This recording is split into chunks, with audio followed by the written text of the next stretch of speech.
오늘 이 본문의 말씀에 특별히 12절의 끝에 보면 이렇게 이야기를 하고 있습니다. 박해를 받으리라. 박해를 받으리라. 예수 안에서 경건하게 살고자 하는 박해를 받으리라. 사도 바울은 디모데를 영적인 아들로 생각하고 있습니다. 아들로 생각하는 자에게 지금 무엇을 고면하고 있냐면 박해를 받아라 라고 이야기를 하고 있습니다. 저는 저희 아버지한테서 한 번도 서원아 네가 정말 큰 뜻을 품었으면 네가 고난 가운데 처해라. 어려움 가운데서 고난을 받아라. 이런 말을 한 번도 들어본 적이 없습니다. 여러분의 자녀들에게 그렇게 말씀해 보신 적 있으십니까? 너희들 꼭 고난을 받아야 된다. 꼭 박해를 받아야 된다. 라고 말씀하신 적이 있나요? 그렇게 말씀하신 적이 없으시죠. 그런데 오늘 사도 바울은 자신의 영적인 아들 디모데에게 박해를 받으라고 이렇게 이야기를 하고 있는 것을 보게 됩니다. 자신의 친아들이 아니어서 그런 말을 하는 걸까요? 그렇지 않습니다. 사도 바울은 이 디모데를 얼마나 아끼는지 오늘 이 본문 자체가 그 증거입니다. 왜냐하면 아들이 사랑하는 디모데가 어떤 도움을 구하는 손짓을 해서도 아닌데 먼저 이렇게 힘들게 편지를 전해야 되는 것, 그 전하는 경로가 엄청 그 당시에는 어려웠음에도 불구하고 먼저 편지를 쓰고 있는 거 보면 정말 바울은 이 디모데를 너무너무 사랑했던 것입니다. 그런데 이 편지의 내용이 뭐냐면 우리가 흔히 들을 수 없는 교훈을 하고 있는 것을 보게 됩니다. 박해를 받아라. 그런 이야기를 하고 있는 것이죠. 왜 그런 말을 할 수 있을까요? 왜 그런 말을 할 수 있습니까?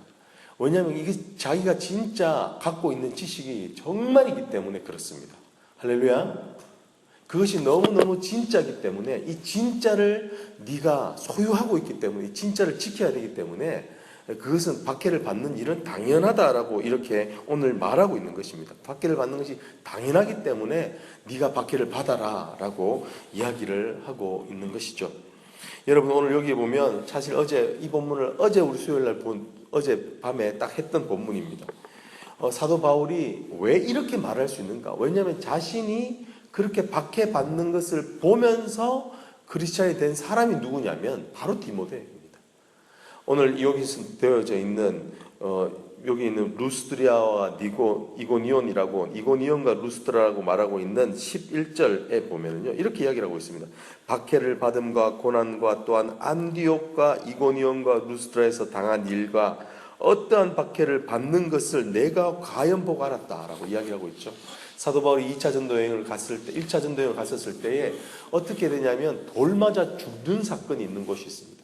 그것이 바로 어디입니까? 그것이 바로 루스드라입니다.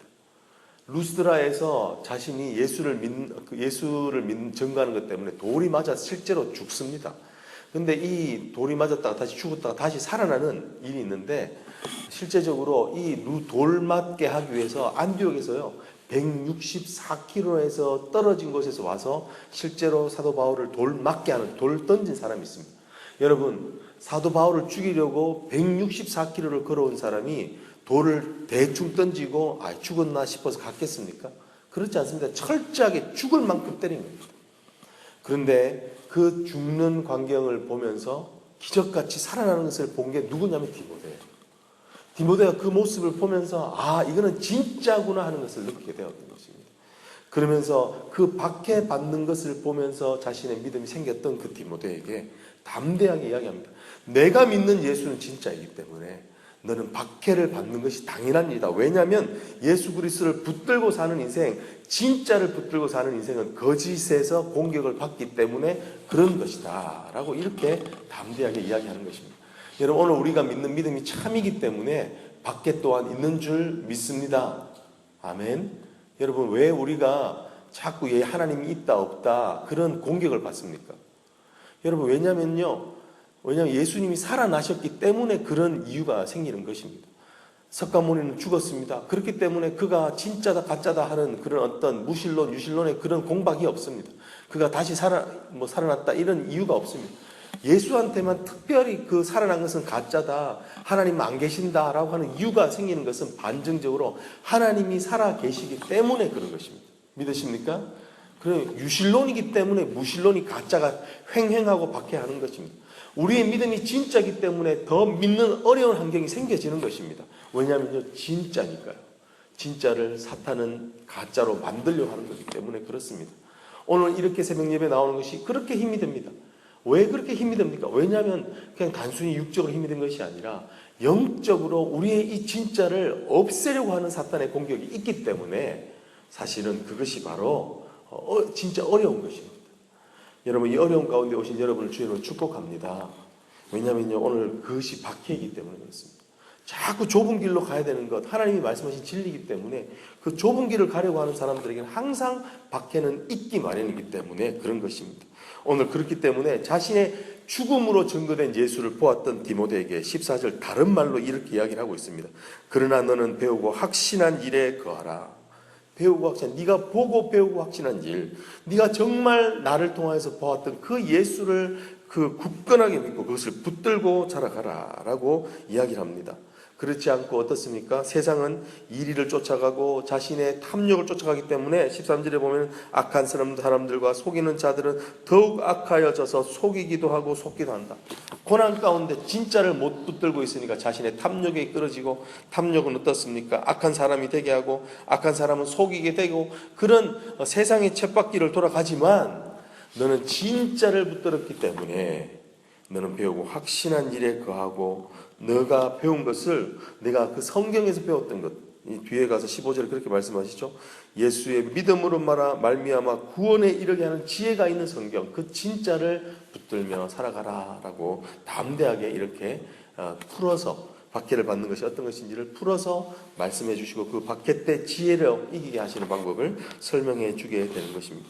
그러면서 오늘 16절과 17절의 말씀은 성경이 과연 어떤 책인가, 성경을 통해서 진리 대신 성경은 하는 역할을 말씀해 주고 계시는데, 교훈하여 주시고 책망하여 주시고 바르게 하여 주시고 의로 교육하게 하여 주시는 것을 이야기하십니다.